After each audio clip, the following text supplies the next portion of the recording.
Hi everyone, welcome back to the next lesson of this realistic landscape. So today we're going to be working a bit more on these foreground trees just here and maybe a bit on here. So we'll see how we go, but we're going to start on this side and start building up the layers and adding a bit more of the highlights in.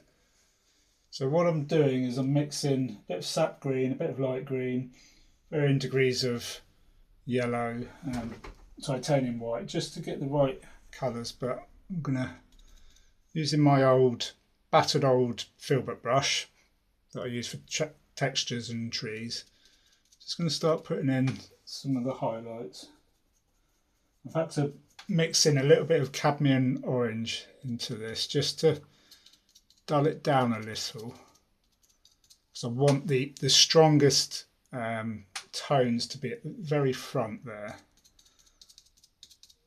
You've always got to be thinking about the distance of what you're looking at in terms of what's at the front, what's in the midground and what's in the background, and as you go backwards the colours are going to become a bit duller, a bit bluer or a bit whiter, so always kind of think about that when you're painting realistically. Don't paint everything with the same colour, the same tone, because it will end up looking really flat and one-dimensional. So that's what you want to be aiming for. So here I'm just not too much paint, it's not thinned down again at this stage. I'm just dabbing where the highlights would be, where the light's catching the foliage here.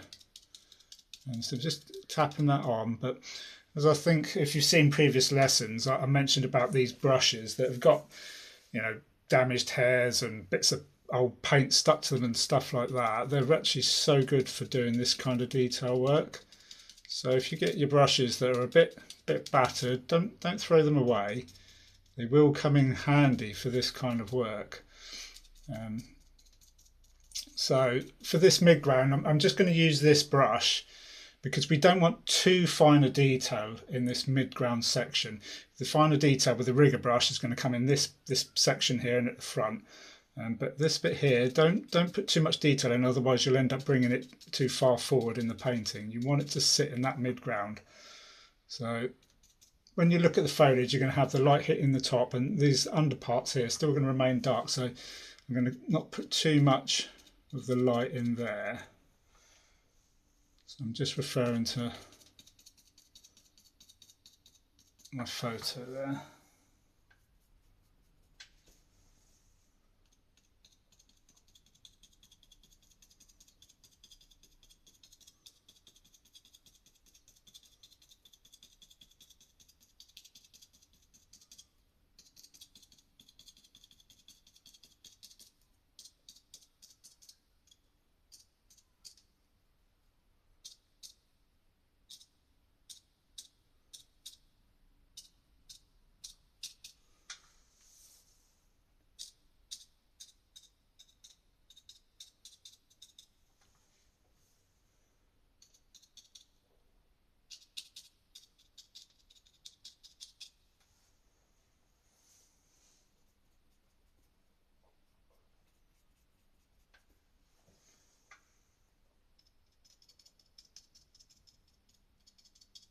On this bit here, I've just changed the tone of the colour somewhat.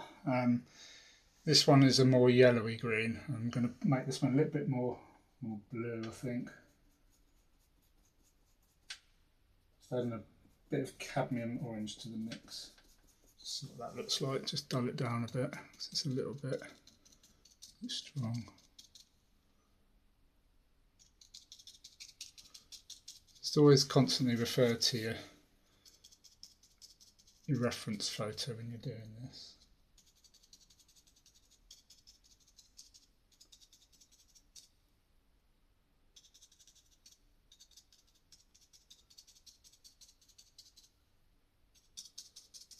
You know, we might have to go back and darken certain areas off, and that's fine. While I've got this brush out, we may work on this bit here. Let me just see.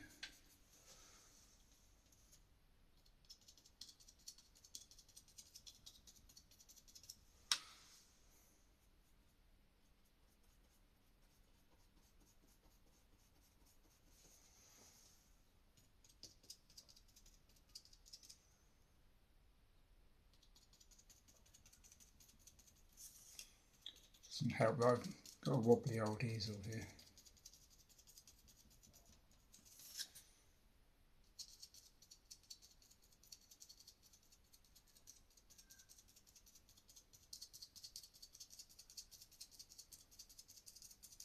Again, when you're doing this, keep areas of dark, keep areas of light, keep areas of the underpainting showing through. Don't go over everything, because then it become far too blocky, and that's not what you want with this. But I'm varying the colours slightly, adding a bit of a darker green in places, a bit lighter in other places. That variation in tone and colour is what helps with that realistic look. So apologies if my board's wobbling a bit here. It's just an old stand easel that I've had since I started painting, I think, really, when I was a teenager. So it's lasted the job, but maybe not quite so ideal for doing these tutorials.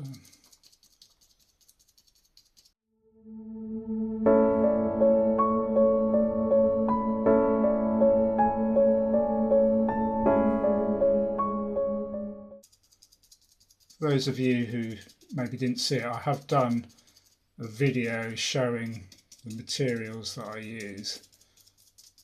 So please do check that out if you're interested to see what brushes I use, what paints I use, and that kind of thing.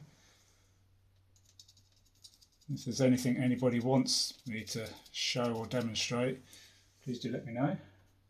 Happy to take on comments and get anything anybody wants to know about, really.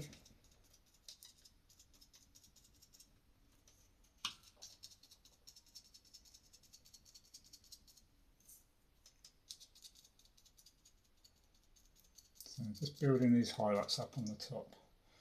So this is slightly different. I'm giving this a little bit more colour than the photo's got.